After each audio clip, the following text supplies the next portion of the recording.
Hi guys, and welcome back to another DrAce video, and today we're going to be playing MotoGP 21. We are going to be taking a look at the limited edition liveries, which is available to be bought separately for MotoGP 21 for £4 Great British pounds. So I actually didn't get this in my version, I had to buy this separately, so I bought this for £4. And gotta say, it's pretty good. So starting off with Casey Stoner from 2009 on board the Ducati Desmostadace GP9, which would effectively be a long time ago. And of course he unveiled this livery at his home track right here in Phillip Island many moons ago in 2009. So of course, it feels great. Of course the bike we were using, the Ducatis, are very powerful.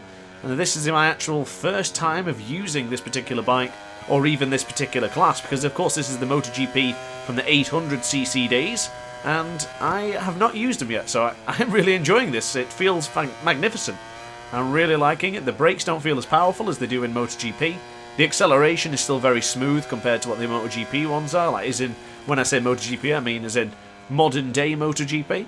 It feels really good. I'm very much enjoying this. It feels really good, I've got to say. But it's a gorgeous livery. I must say they've done a good job. They've done a really good job with replicating this one from 2009. We'll be taking a look at the other ones in a moment's time. I'm just going to do these couple of laps with Casey Stoner in his hometown. Now, I will say a little bit of negativity.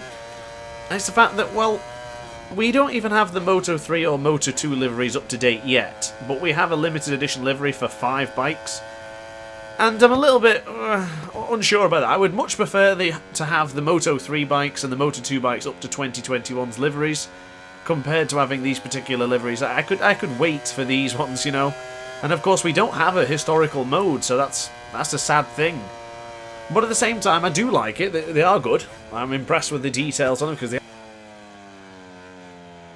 did in real life. So, mixed review in the sense of that, but I guess for the actual pack itself, yeah, great. We're into Siberia for the second time of asking, neck and neck with the Ghost on board the GP9 as well. We're going to run it very wide there onto the rumble strip. The rumble strips in MotoGP 21 are quite bumpy. They can be your friend, but at the same time, they can also be your worst enemy. So keep an eye out when you're going onto the rumble strips as we go into Lukey Heights. Get ready in a moment's time to break into turn 10. Braking later than we did with the Ghost last time, into the very tight right-hander.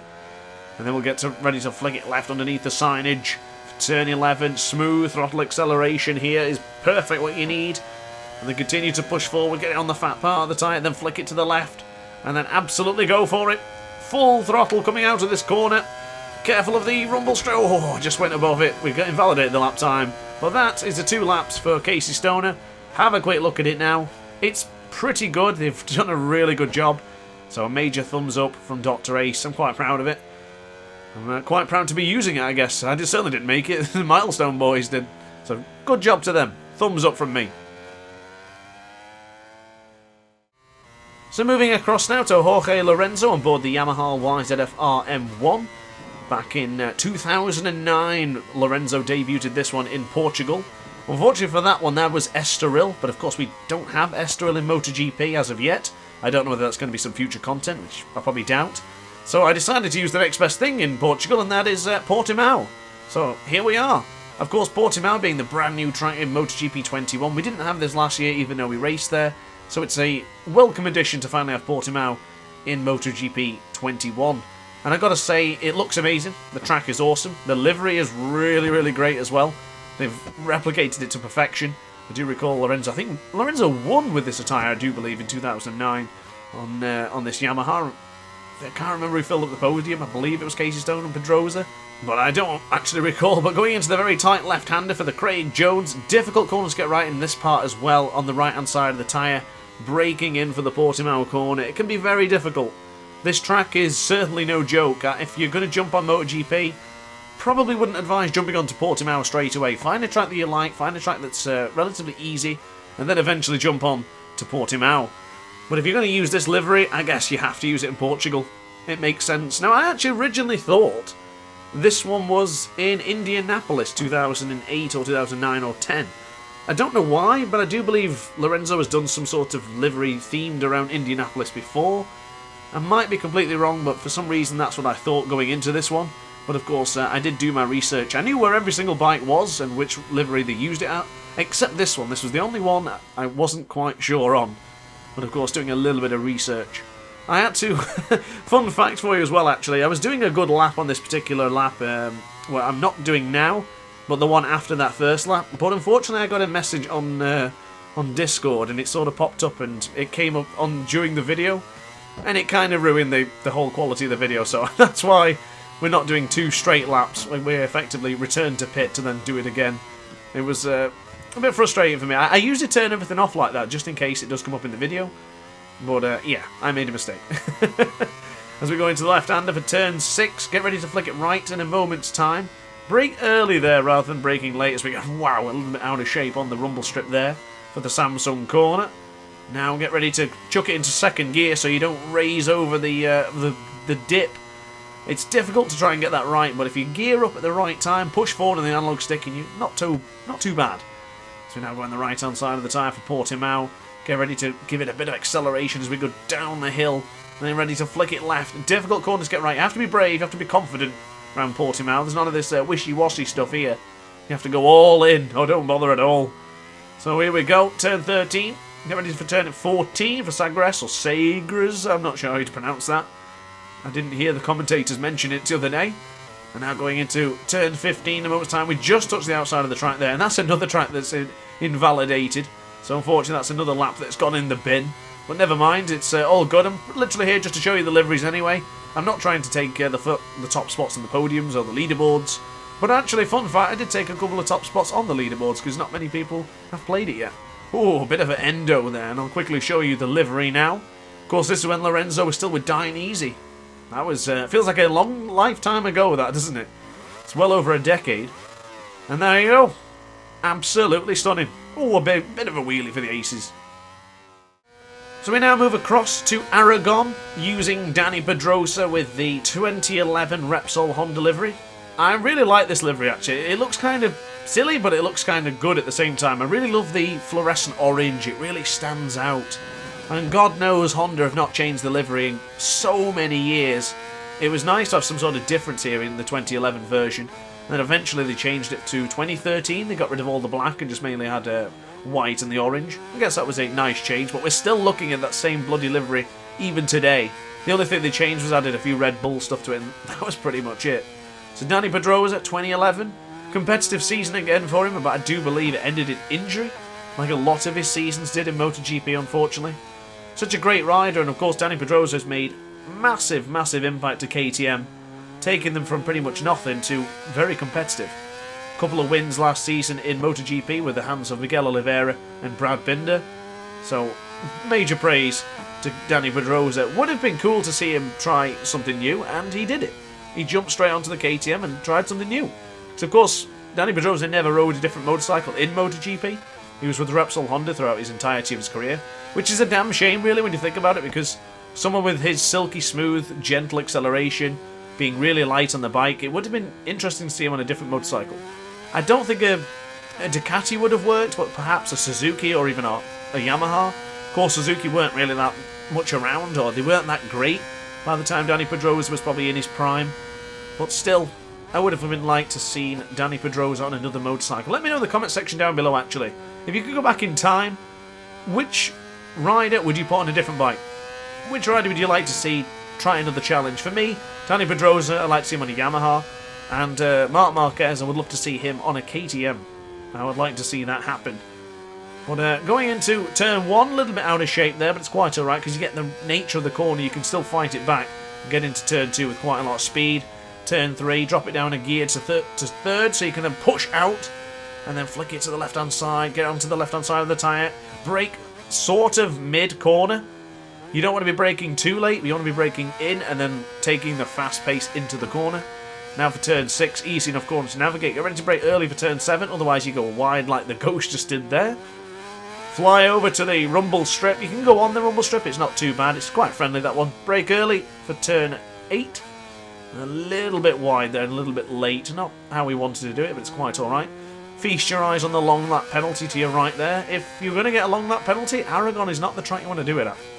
I think the best place to get a long lap penalty, if you have to take one, It's probably Qatar or Brno. Of course, seeing Johan Zarco and Brno nail that penalty last year was something special. And of course, Brno won't be in MotoGP 21 this season. It's in the game as a historical track, but it's unfortunately not actually in the 2021 calendar, which is a shame, I think. I do like that track. It's not my best track, but I do love watching the action there. It's quite the spectacle, and a lot of riders enjoy it, so it is sad to see that go. But there is the Repsol Honda livery. Absolutely gorgeous. It was so cool. Of course, this is back on the Bridgestone days as well. Dani Pedrosa with his lightning starts well before a whole shot device. Probably the greatest starter in MotoGP history, in my opinion. The guy was ridiculous. Every single time. I think it was like 2010, 2011 and 12. Wherever he started, he would be first by the first couple of corners at least. So there it is. Number 26, Dani Pedrosa. Beautiful livery. I must say, I'm pleased to see this one in the game. It's been a long time coming. Definitely. Big wheelie for the Aces again. We now move over to the other part of the world. We now go to America for the US Laguna Seca Grand Prix. Using John Hopkins, we went even further back in time now to 2005. John Hopkins, the American, on the Red Bull Suzuki. Now, I don't ever remember using this on any game, so I don't believe it's been featured in any particular game before, but I think it's gorgeous. I really love this livery, and if we do happen to go to Americas this year, and, Suzuki, the world champions, if they want to try a Red Bull Suzuki livery, I'd be happy with that. I think it would look pretty cool. Or any some sort of livery. I do like it when they change the liveries up every now and again. Of course, the past couple of years, we've not really seen it. Every now and again, of course, riders get custom helmets for the home Grand Prix, like Valentino Rossi does, Marquez Lorenzo used to do. So I would like to see like the whole new track bike liveries, etc. and stuff like that. I do love them. I love sort of differences. Like we're collecting the models. I used to collect Valentino Rossi models, and I remember collecting a lot of them. And literally every single time they would create a new livery for another race weekend, you'd have to be pricing up to see them buy the model as well. Especially the die-cast ones, they are to die for. They are brilliant, but they're very expensive. Absolutely very expensive. But I'm getting off topic here because, of course, we are using John Hopkins in the 2005 Red Bull Suzuki. Going underneath the Red Bull sign now. We're going to give it another lap here, see what we can do. A 21.4 or a 121.1 is decent, I would think. This is my first time using this particular bike. And, of course, with this bike, this is from the 990cc's. This is not the 800cc's. The 800cc's were the other bikes we just looked at, such as Casey Stoner's, Lorenzo's, and Dani Pedrosa's. Of course, there is only one more DLC bike after this one, which I think you already know what it is, but I saved best till last, or at least in my opinion. So stay tuned for that one in a minute's time. Hope you're enjoying this video so far. If you are, like, comment, and subscribe. It would help the channel quite a lot. And of course, I've got loads more MotoGP 21 content coming soon. Career mode is certainly going well, so I can't wait to show you more of that as well. Now going into turn 6. See the way I slided the motorcycle into there? I thought that was really, really cool. This game does give you that sense of feeling that you can slide it and you can chuck the bike where you want to. It's a little bit unforgiving sometimes, but most of the time it's pretty fair. Now going into the corkscrew, a little bit... not the best way of entering it there, I must confess, but we go into the rainy curve now for turn 9. Get ready then to flick it right to the moment it's time for turn 10. Oh, a little bit out of shape for turn 10. But it's alright, we're still going. Just realised I didn't put the traction control down. That's probably why I felt like there was a lack of feeling on this particular bike. When we came out of a previous corner earlier on, I just didn't get the acceleration right. And that's probably why I didn't even realise until now. Goodness me. So there is the Red Bull Suzuki livery. Absolutely gorgeous, that familiar 21 as we get very close to the wall. Oh my goodness. Whoops, sorry John, sorry Suzuki. And there you go. Moving on to the final one. So we now come over to Assen using Valentino Rossi's Yamaha YZR M1. And this is, of course, in 2007, Rossi debuted this one. This is the 500 Grand Prix of Yamaha, I believe. Something like that anyway. And, of course, it's gorgeous. It's one of the best liveries I've ever seen, so that's why I had to save this one for the end. Because it's just so good. And I tell you what, this bike feels fantastic. Out of all the bikes I've used today, so we used the Lorenzo's Yamaha for 2009, Casey Stoner's Ducati, and of course the Repsol Honda, I think this one by far feels the best. It feels great. Now, this track, of course, can be a little bit difficult for newcomers because, and I'm also finding that it's very bright. So it's difficult to find the corners sometimes in this particular track, and it's obviously very flat as well, with the draw distances not being the best. So I did find a couple of times I was braking a bit too early. But as far as the livery goes, that's more of the base of the game. But the livery's fantastic. The livery looks really good. It's sad to see that it's only 5 liveries. I would like a big full pack for maybe like £8, something like that, and we just fill the entire teams. But considering there's no historic mode this year, which is a massive bummer for me, I'm really disappointed about that. I want to see a lot more historical liveries. And I want to see liveries from the same couple of years so we can actually have races that matter and make sense. Because I remember in the older ones, you used to have an older one for Marquez, I think it was like a 2013, and then you would have him going up against people from 2001 and 2002. And I get, yeah, that's cool, because it would be nice to see who would win a battle out of someone from 2001 or 2, compared to the Repsol Honda in 2013. However, it's not great for the purists and the people who want to try and replicate races. Because I did the Classic Championship in 2020, in MotoGP 20 that is, and that was kind of good, but of course we had a lot of eras and a lot of years battling against each other, but it was still classic. You know, it wasn't too bad. So it just completely cut the corner in turn 4 there. Now we enter Strubben quite well, better than we did last time, taking the wider outside line. And then fire it over. I actually don't even know where the long lap penalty is on this one, by the way. I'm guessing it's probably somewhere around here. Or maybe a little bit wide there. That was good. I think that is a long lap penalty there. Or it's just a different style of corner. And then we get ready to flick it right onto the right-hand side of the tyre again. Looking a little bit better on the brakes now as well compared to the Red Bull Honda. We were squirming it around, the Red Bull Suzuki. That was sort of squirming around the US Grand Prix. Where here we're pretty smooth. It's going quite well actually. I'm impressed so far. The Yamaha feels great, of course being Team Yamaha. Probably a bit biased, so I do apologise. And of course Valentino Rossi, a big fan of him, so also probably incredibly biased. But still, at least I'm honest. You'll always get honesty on this channel, guys. Always. As we now flick it to the left-hand side for turn 14. A little bit more smoother than last time, but of course, going into the Ramshook, we have got that penalty from earlier, so this lap will not continue. Well, not count, sorry. Now going into the Great Timber Bock. Flick it right for turn 17 for turn 18. And there is the 5 liveries. So I hope you enjoyed this video. This has been the 5 liveries. Of course, Rossi's, Stoner's, Lorenzo's, Pedrosa and John Hopkins. I really hope you've enjoyed it. If you did, like, comment and subscribe. Hit the notification bell to be alerted to every single DrAce upload. Thanks for watching, guys, and ciao for now. Oh hi! Didn't quite see you there. Good to see you're still here. If this video didn't quite sate your appetite, then why not watch some more DrAce content by clicking the video shown on screen now. Furthermore, if you would like to follow me on social media, you can do so now, with the links down in the description. Consider subscribing so you don't miss a single DrAce video.